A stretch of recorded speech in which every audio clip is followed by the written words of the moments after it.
it's not just playing the game. I can only imagine there's a ridiculous amount of demands on the higher profile players of interviews and media spots and this and that and shake this hand and go kiss that baby. And it's more than just a game leading up to that. What was that experience like? It I would have to defer because I don't know if I've ever said this. I had surgery the day, so we played the NFC Championship Sunday night. I had surgery Tuesday morning on my knee. So I had a Wow. scope and a part of my meniscus taken out. Yeah, Right. cleaned it out. Yeah. So I didn't get to Santa Ana until Wednesday morning prior to Super Bowl. So I didn't have all the media requests and all that stuff.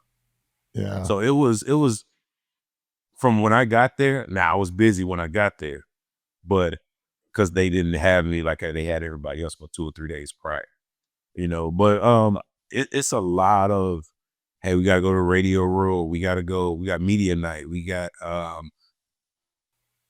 Mexico City radio station wants to interview you. I'm like, bro, I don't speak Spanish. He's like, no, they speak English too. They'll translate. Yeah. I was like, okay, I just, you know what I'm saying? Yeah. But it's a lot more than just the football game, Yeah. and the football is fun, because we all do that. But at the same time, you have to understand that you got to be able to speak to people in order to make this thing a success. So.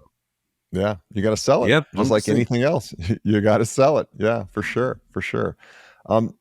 So I guess I want to ask too is and maybe it's the chip on the shoulder from the Cowboys scout, but you have you have a couple nicknames like the human bowling ball and Tol-Dozer, and you had a unique playing style. Is that just your personality coming out, or was that again the chip on the shoulder of like, I am going to absolutely bowl these people over because I'm going to go above and beyond? Like how did you earn those nicknames and why? I think that started when I was, just a young boy playing. They used to call me the M train because I didn't have any jukes or anything. I used to just run straight, and I would run through people.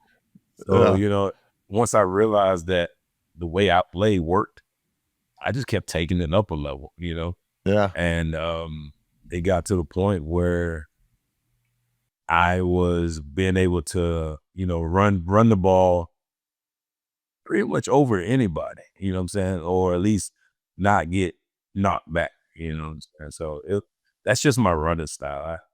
I mean, you know me, but I'm 5'9", 250 pounds. I'm built like a brick, you know what I mean? That can run a 4.5 40, you know what I mean? So I was just straight line. That's a lot of mass That's a lot to of get in the way of. a lot of momentum coming your way. Right. Yeah. Yeah. Well, if we just rewind the tape just a half a turn here, what would you say was the biggest takeaway or lesson, if there was, of playing in that Super Bowl? Like, what did you learn? Maybe about yourself, about the game, about just the commerce of it all. But what was your biggest lesson to take away from that? I would say probably the biggest lesson I learned is probably about myself is the resilience, that I have. The like never quit, never fight, like never run from a fight type personality, and I think I get that a lot from my mom because she's always been the type that like, hey, we gonna go get it, we gonna figure it out, But yeah, just the resilience because like, hey, I fumbled in the Super Bowl, you know what I mean? Yeah.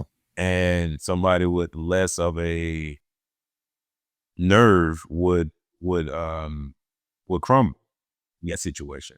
You're talking about the pinnacle of the sport, somebody with less of a nerve will crumble. And I was on the sideline, hey, we all right, we good. I know I messed up, but like, we got to go to the next play. You know what I mean?